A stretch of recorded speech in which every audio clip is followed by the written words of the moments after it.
Talk about the increasing emphasis on the individual in the Renaissance.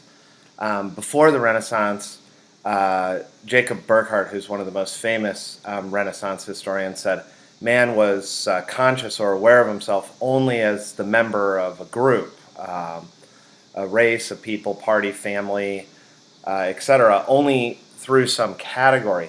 Now, what you see in the Renaissance increasingly are people willing to stand out and promote themselves and their individual accomplishments more and more.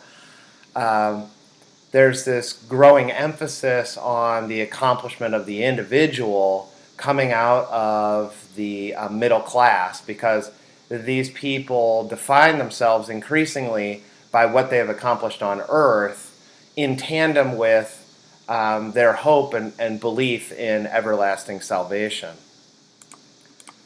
So, for instance, you have Da Bisticci writing a book called The Lives of Illustrious Men of the 15th Century.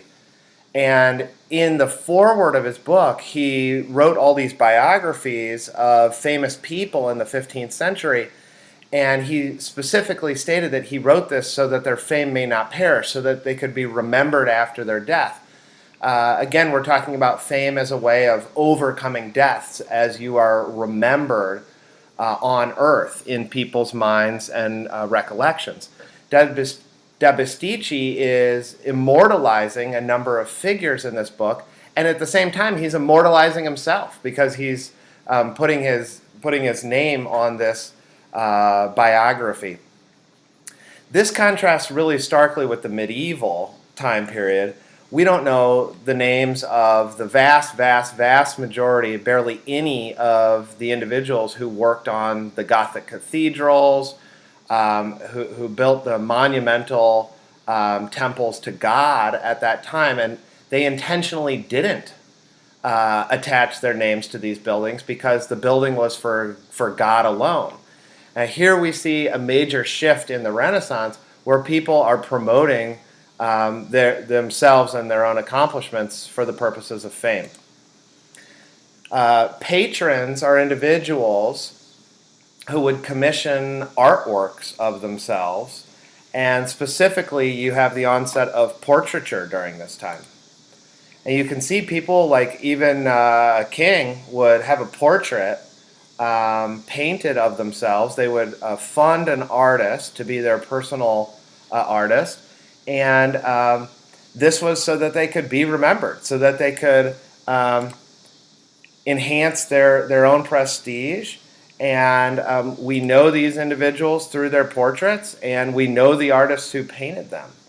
Many of these scenes were totally secular, just with the individual. Here you have a Venetian gentleman who's basically just a wealthy merchant, and you don't see a cross around his neck, etc. So what you have is a total secularization with some accoutrements like this expensive hat, the gold rope chain of Emperor Maximilian here, completely breaking away from any type of religious influence whatsoever, and the emphasis that fame is a reward. It's an earthly reward for talent and accomplishment. Here you can see the portrait of a condottiere who's a military leader, and you can see it's very stark. The entire painting is just about this individual. There's nothing else. The entire background is black. It's just about the significance and the stature of the individual.